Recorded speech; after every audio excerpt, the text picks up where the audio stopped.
Hey, tackle tacticianers.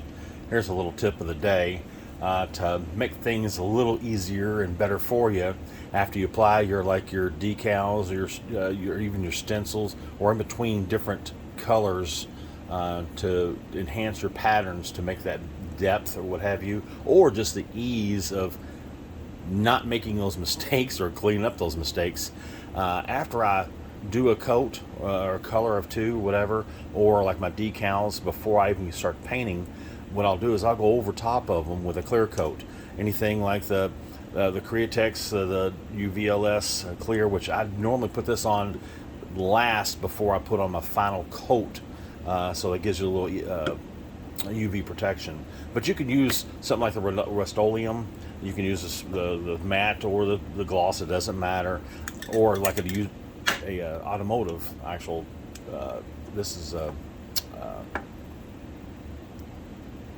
higher end, should say, clear coat. Or you can use floor cleaner or floor gloss, I should say, like this Pleasure Revive. This goes a long ways. It doesn't take much. It actually smells pretty good. So whenever you're spraying it, if you're in your basement or what have you, it doesn't have that big foul smell compared to these two. These definitely make sure you have plenty of ventilation, get it out there. So and of course you don't want to smoke around it or have any fire close by, like an open heater or what have you. But you can actually use that clear, just like in this case here. You know, I'll clear before I put my stencil down, and this one here takes a taped stencil, and I'll tape that down after I put my pledge or my clear coat on there, and then I go in and do my different layers and my colors to get the effect I want. And if I do get any kind of leakage spray that goes underneath that stencil because it didn't lay down all the way, well, I could take a Q-tip with a little bit of water if I have to use a little denatured alcohol, but I can go back in there and I can clean that all off of there.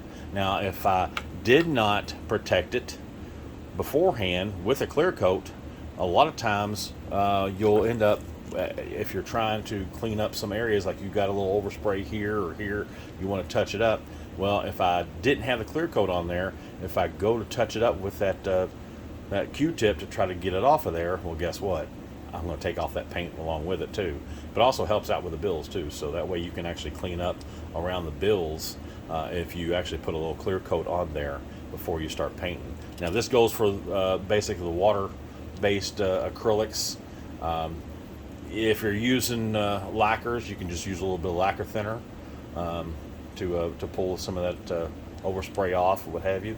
But it makes it a little easier, makes it a little nicer, and then you can actually create more depth in your lures.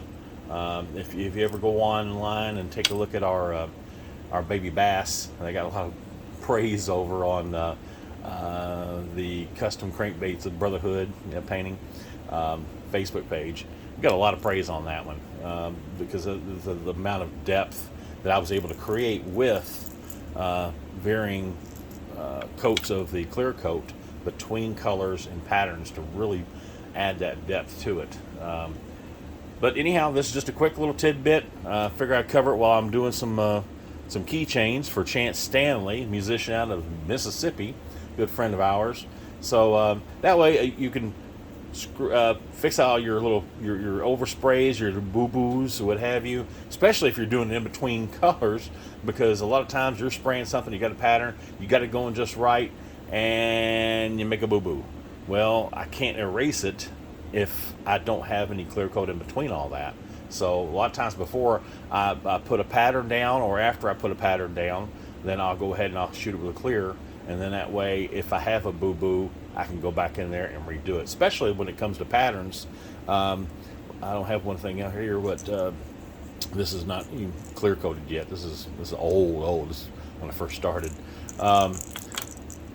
When you're doing scale patterns, if it doesn't turn out right, well, you could take your Q-tip or a rag, whatever, and a little water, and you can just wipe it right off, and then dry it, put a little denatured alcohol on there, clean it all up real good, and then you go right back over top of it again with your scale pattern or whatever pattern you're wanting to put on there, and you start all over. So that's just a quick little tidbit. Thought I'd run this past you. was doing these, and I thought, you know what, it's a pretty good little tip. I figured it out after I first started because I screwed up several times on overspray, or the pattern didn't come out right. So yeah, there you go, pass it along. Hey, if you like this video and like these little contents I'm doing, please like, share, subscribe, and give me some comments in the comments, or you can email me at tackletactician@gmail.com. Once again, thank you for tuning in. Signing off, the Tackle Tactician.